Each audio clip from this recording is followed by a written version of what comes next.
السلام علیکم۔ دو الفاظ ہیں خیام اور خیام، دونوں درست ہیں اور دونوں عربی کے لفظ ہیں اور مختلف مفہوم رکھتے ہیں۔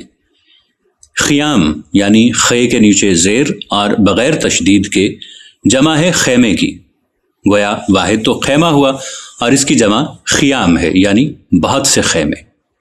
دراصل عربی میں جمع کا ایک خاص وزن ہوتا ہے اور خیام کا وزن ہے فیال۔ لفظ خیام یعنی خیمے قرآن شریف میں سورہ رحمان میں بھی آیا ہے، اور سورہ رحمان کی آیت نمبر 72 میں حور اور خیام کا ذکر ہے۔ حور مقصورات فی الخیام فبأی آلاء ربکما تکذبان۔ اس خیال کو اقبال نے بال جبریل کے ایک شعر میں یوں پیش کیا ہے کہ جس کا عمل ہے بے غرض اس کی جزا کچھ اور ہے، حور و خیام سے گزر بادا و جام سے گزر۔ مرزا اسد اللہ خان غالب کا ایک شعر ہے کہ 30 جنوری مہینے کی تاریخ 13ویں، استادہ ہو گئے لبے دریا پہ جب خیام، یعنی جب دریا کے کنارے پر خیمے لگ گئے، استادہ ہو گئے۔ ان اشعار میں اگر خیام کو خیام یعنی تشدید کے ساتھ پڑھا جائے تو نہ صرف یہ کہ مفہوم خبط ہو جائے گا بلکہ مصرے بھی بحر سے خارج ہو جائیں گے۔ خیام جس صرفی وزن پہ ہے یعنی فیال، اس وزن پہ بننے والے ہر لفظ کے پہلے حرف کے نیچے زیر ہوگا، جیسے خیمہ واحد ہے، خیام جمع ہے۔ بلد یعنی شہر واحد ہے اور جمع ہے بلاد، یعنی بے کے نیچے زیر ہے یا بے پہ زیر ہے۔ جبل یعنی پہاڑ، تو اس کی جمع ہوگی جبال۔ خصلت یعنی عادت، خصال عادتیں جمع۔ جہت اس کی جمع ہوگی جہات۔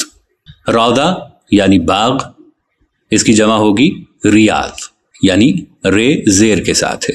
کریم اس کی جمع ہوگی کرام، جیسے صحابہ کرام، اولیاء کرام، صوفیاء کرام، علماء کرام۔ اس لیے لفظ صوم یعنی روزے کی جمع کے طور پر صیام تشدید کے ساتھ ہے، اسے اس طرح لکھنا غلط ہے۔ اخبارات میں اکثر رمضان کے مہینے کو ماہ سیام لکھا جاتا ہے یعنی روزوں کا مہینہ، لیکن اس پر تشدید لگا دی جاتی ہے، حالانکہ خیمے کی جمع خیام بر وزن فیال میں تشدید نہیں ہے اور سیام بھی اسی وزن پہ ہے، اور اس لیے اس میں بھی پہلے حرف یعنی صاد پر زبر نہیں ہے، زیر ہے، اور اس کے بعد تشدید نہیں ہے، یعنی یہ صیام نہیں ہے، یہ ماہ سیام ہے۔ جبکہ خیام یعنی خے پر زبر اور یہ پر تشدید کے ساتھ اس کا مطلب ہے خیمے بنانے والا، اور یہ ایک فارسی کے مشہور شاعر اور ریاضی داں کے نام کا حصہ بھی ہے، جنہیں ہم عمر خیام کے نام سے جانتے ہیں۔ ان کی رباعیات بہت مشہور ہیں۔